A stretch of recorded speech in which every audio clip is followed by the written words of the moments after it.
Good afternoon, amazing people. It's great to be here again today. You're welcome to School of Relationship and Marital Success. We're going to be looking at another interesting topic today. Yes, we're looking at effective communication in our relationships, whether in marriage or in a relationship that is aimed towards marriage. That's what we're going to be looking at today.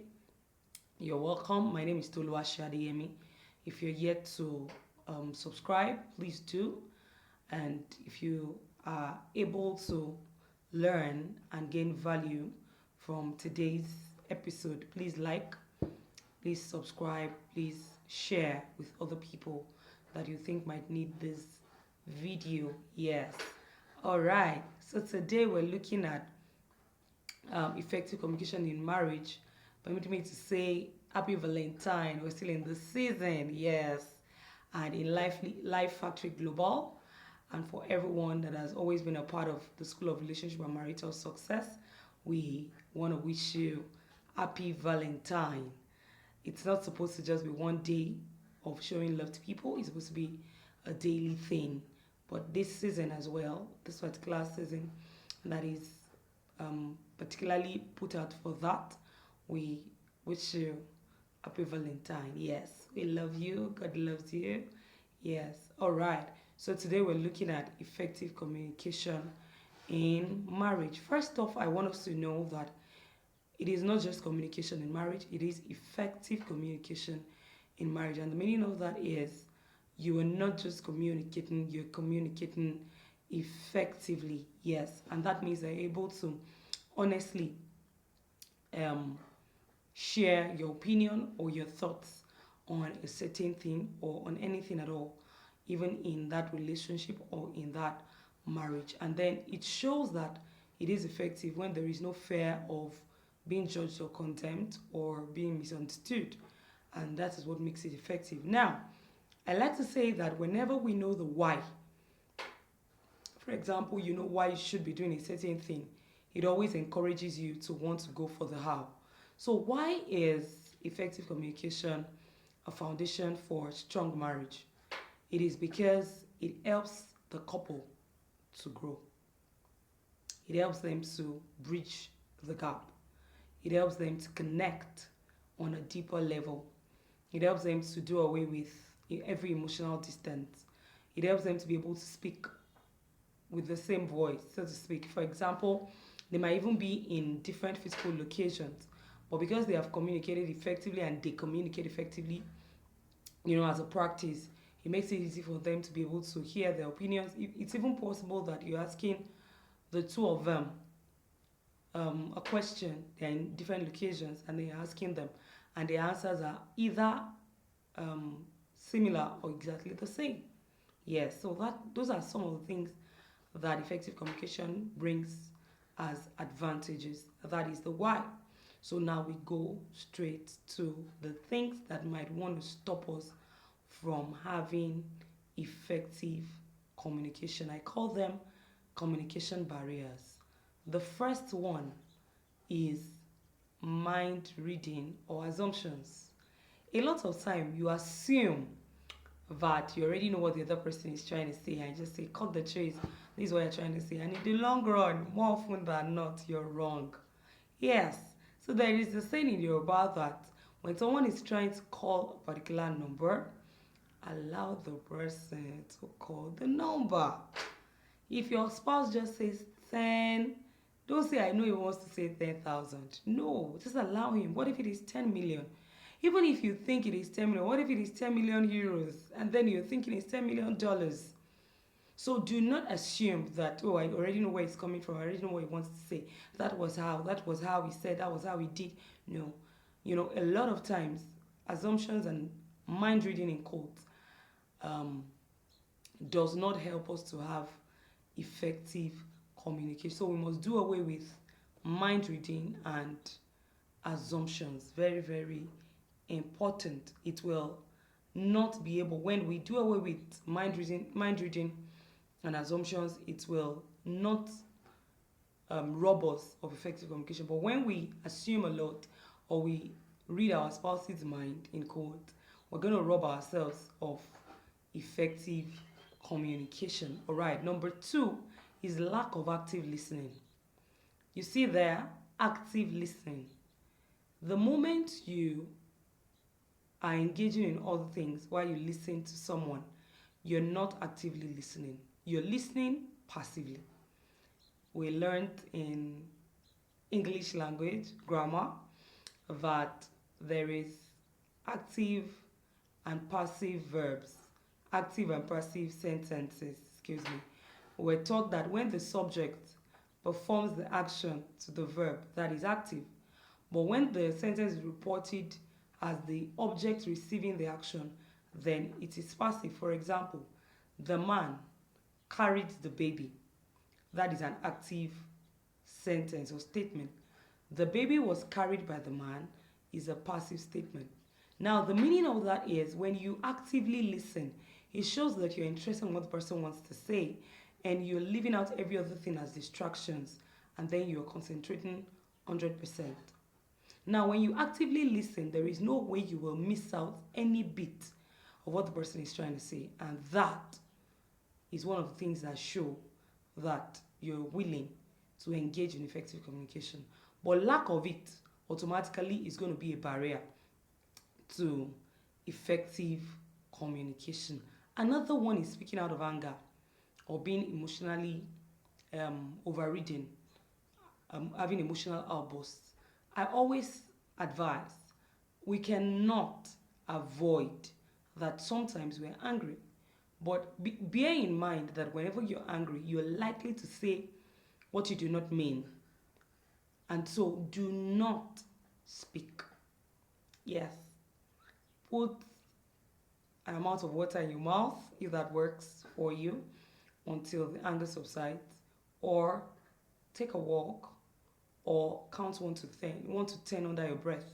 You know, if you do one of these things, it will help you to contain your emotions and not regret your words after that timeout.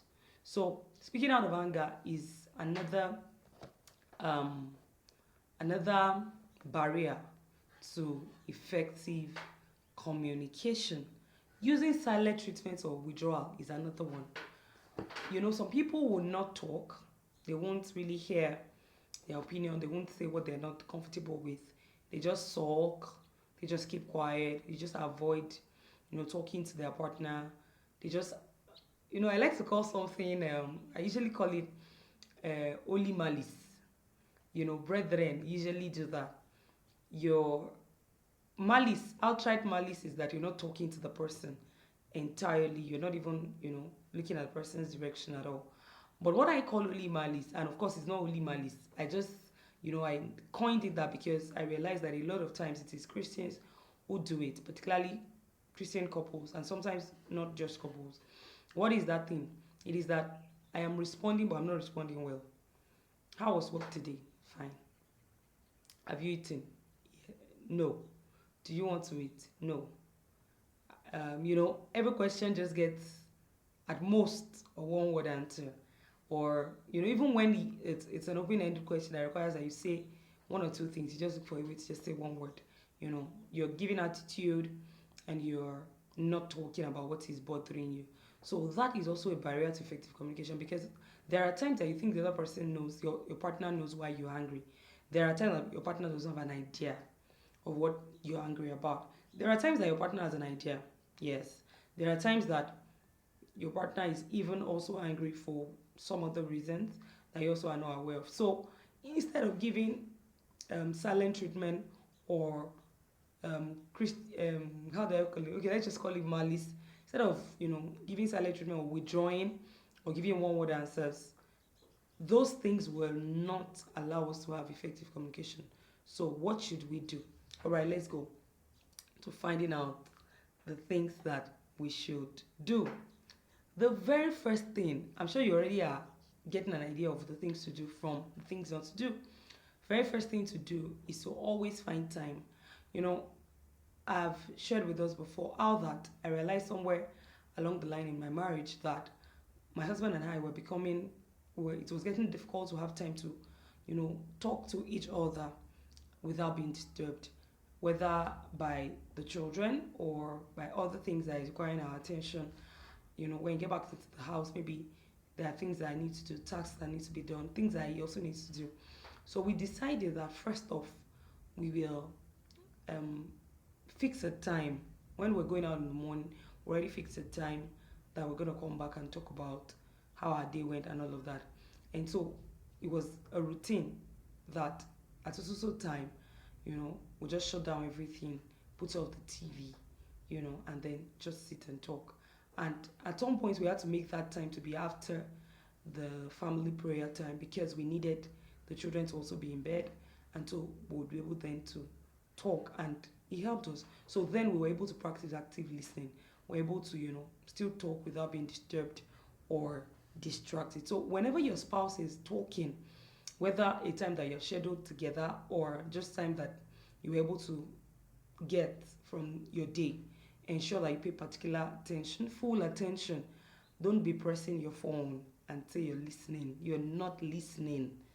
There is a saying that you cannot whistle and yank your nose at the same time.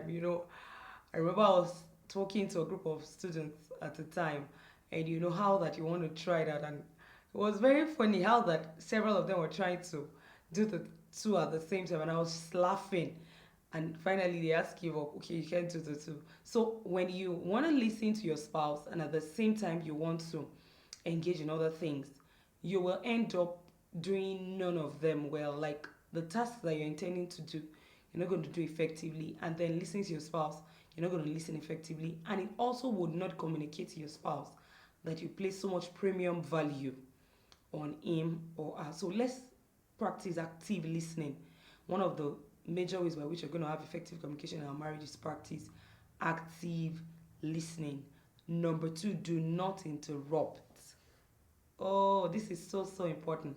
Do not interrupt your spouse when he or she is talking. Just allow him or her land. Just like we said before, don't assume they already know where he's going or where she's going, and then you just say, oh, I already know where you want to stay. No, you don't know. Even if you think, excuse me, even if you think just allow him or her land on what he or she wants to say. And when he or she is done, then you can also say what you want to say. So do not interrupt your spouse. Another one is when you, in case in a situation probably when you need to communicate how you feel, particularly when you're not pleased about something. I think this happens a lot of times when we're not pleased about something. Avoid using you statements. Why? Oh, you did not do this, you did not do that. Don't do that. Instead, use I statements. I feel that this will be better if it is done this way. I felt this way when this was not done. When you say, when you use the I statements, you're communicating what you feel or what you think. But when you use the you statement, you come across as being judgmental, being critical, being condemning, honestly. And more often than not, that's not the intention. So if you do not intend to come across as being judgmental, being critical, being condemning, then just use I statements. Yes, use I statements. I feel that, I think that, when this happened, it came across to me as, when you say things like that, it shows that you're talking about how you feel or how you saw that thing. Okay. It is also very important that you ensure clarity when you're talking. How do you do that? Repeat what you understand. For example, your spouse has communicated something, maybe something he is not pleased with, let me say it that way, or something he has as expectations. Now, you now repeat what you understand by what he said. For example, I expect that we should be able to have some time out every week where we are able to, walk around and play, Let's say that's what he said. Now, you now say, okay, if I understand you clearly, you mean to say that you want us to have time for ourselves and you want the expressions to be in us walking, taking a walk together and then having time to talk to each other. Is that what you mean? Sometimes when you say that, you realize that you missed out some part of what your spouse was trying to say, and then the person is able to retrace and say, oh, yes, that's what I'm saying, but that's not the entire thing that I said. This and this are also part of the things that I am trying to say, and then you're on the same page. So to repeat what you think your spouse is trying to say will help you. Also, do not blame. Ditch the blame game. Yes, get the trash can and throw the blame game in there. Avoid having to make it look like you are right and the other person is wrong. As a matter of fact, it's not about who is right and who is wrong. Who is right? If you win as the right person and there is no peace, you have not won. Absolutely. And so it is really not about who is right and who is wrong. So let us prioritize peace more than who is right and who is wrong. So do not be after the blaming part or wanting to blame the other person. Rather, let it be about maintaining peace and an atmosphere of love, and joy in the home. Also, there is always the manner, the matter, and the location. There are things that are better said in certain ways and in certain places. That is very important. As much as we will have times when we want to hear our opinion and we want to be heard, it is very important to know and to choose the right place, the right way to present the matter, and the matter to present. There are some matters that needs to be left alone for some time, and then I don't mean that you sweep it under the carpet, because that would not help your journey and your communication growth. It won't. So, but I'm saying that there are some things that you shouldn't talk about in the heat of emotional outbursts. You need to just, tone down and then raise it in a more coordinated manner. And then about the place, you need to be sure that you're raising in the right place so that you both have the privacy, at the same time the room to express yourselves as to whatever it is that you want to talk about. All right, you should, in the case of a conflict, it is important to concentrate on the matter and not talk down on your partner. Very important. You must ensure that in a bid to say what you want to say, you do not speak derogatory words to your partner. You do not come across, like I mentioned before, as condemning or judgmental. You must ensure that your words are carefully chosen such that while you trash the matter, you do not injure the person that is involved.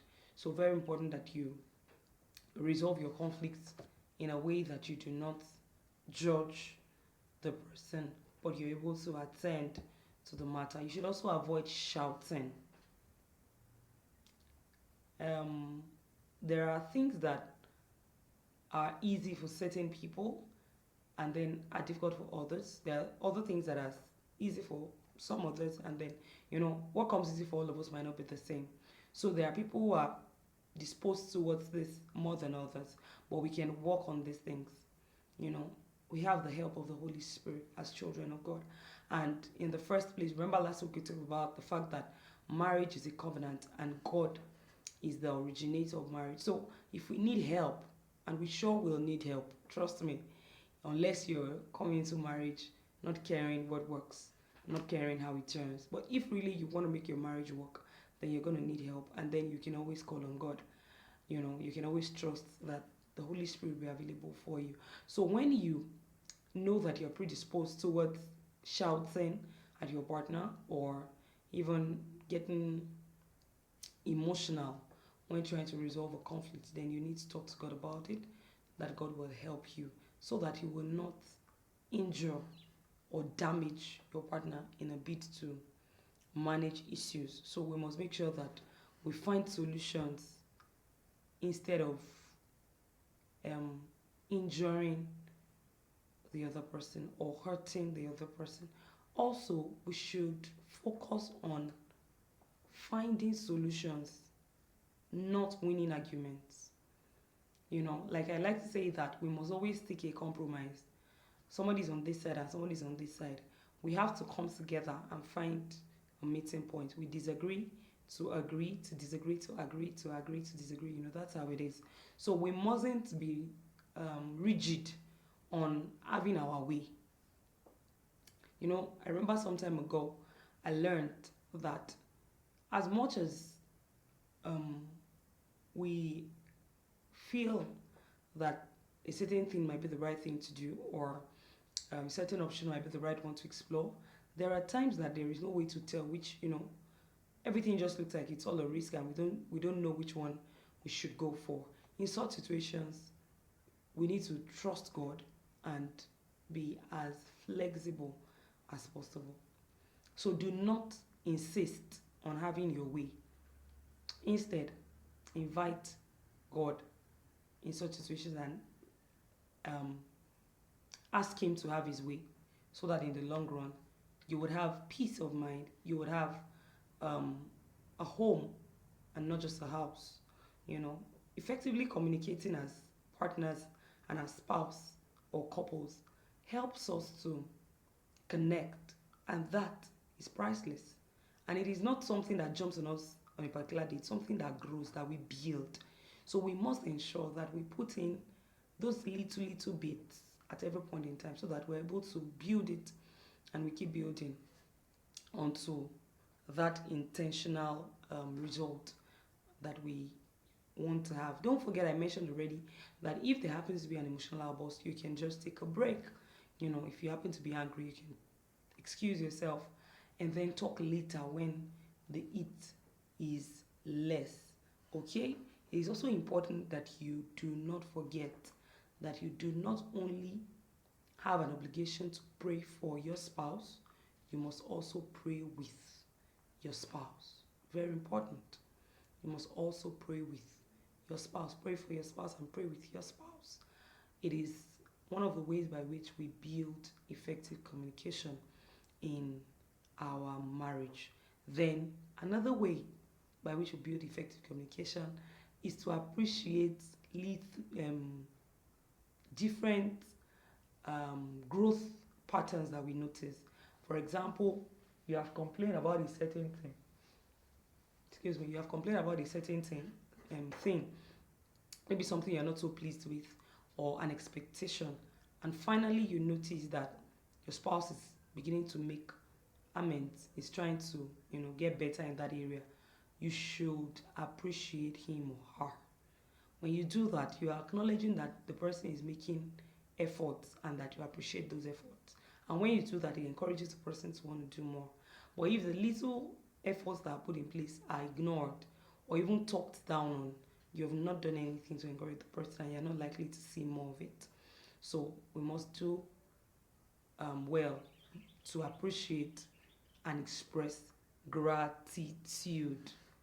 Yes, the final one that I want to talk about is to know your spouse and know yourself. Let me first talk about knowing yourself. For every individual, we have our peculiarities. For example, we know what triggers emotional outbursts. For example, you know what gets you angry, you know what makes you happy, you know what makes you excited. There are levels of um, emotions. Being excited might be something more than being happy. You know what makes you feel on top of the world. You also know what makes you feel charitable. You know, so you also know what gets you really angry.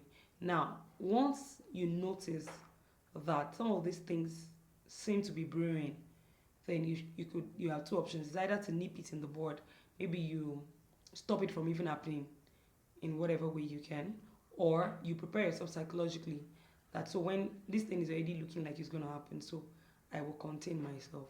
I will be wise. I would be careful. And when you do this, already you are taking charge of the situation beforehand. The other option, uh, the other part is to know your spouse. Now, when you already know yourself, what I mean is that you would be able to get a lot of things in control. Being emotionally intelligent is a good way to say it. You know, you know yourself, you know the people around you, you know how you react, you know that you should not even react. You should be proactive, you should be assertive.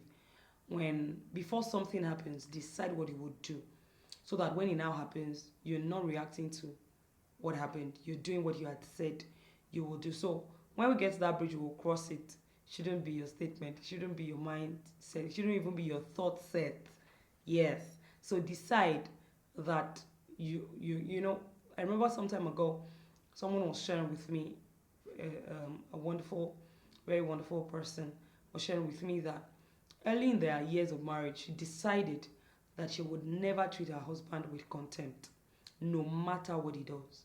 And that at two different occasions, while they were in the middle of heated arguments, she spoke it out and said, no matter what you do, I'm not going to treat you with discontent. I'm not going to treat you with contempt. I'm not going to dishonor you.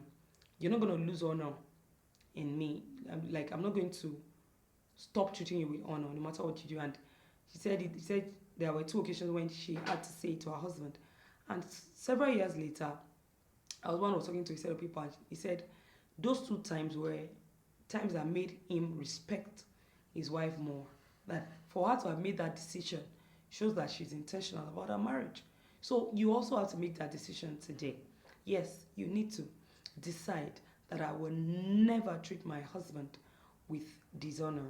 I will never stop honoring my wife, no matter what she does. Now, when you make such statements, you're being assertive. It shows that you're taking charge of the situation before it even happens. So when such situations bring their ugly head, you're going to stand and be able to not react but be proactive. And finally, you need to know your spouse. And there's a saying that when you know the person you're dealing with, it will be easier to navigate your way. So you must know some peculiarities that could be negative or could be a trigger, and then you find a way to ensure that it is no longer a trigger for you, a way to manage it, a way to help your spouse get better at it, and then together you become stronger. You become a stronger team, and then you're able to effectively communicate better. You know, and it's also not a bad idea to have a code, a safe word or a code where once you sense that emotions are running, you just use the code, and then it kind of brings down the tension. And that way you're able to not lose your guard or stop being in charge. And then you continue to have that connection, and you're not allowing any emotional distance between you and your partner. So all of these that we have looked at today are amazing ways by which you can build a lasting and effective communication in your marriage or in your relationship. I believe that if you put these things to practice, you will have testimonies and you have amazing results to show for it. Until I come your way again on School of Relationship and Marital Success, God bless you and keep having the love of God and God who is love himself. Bye.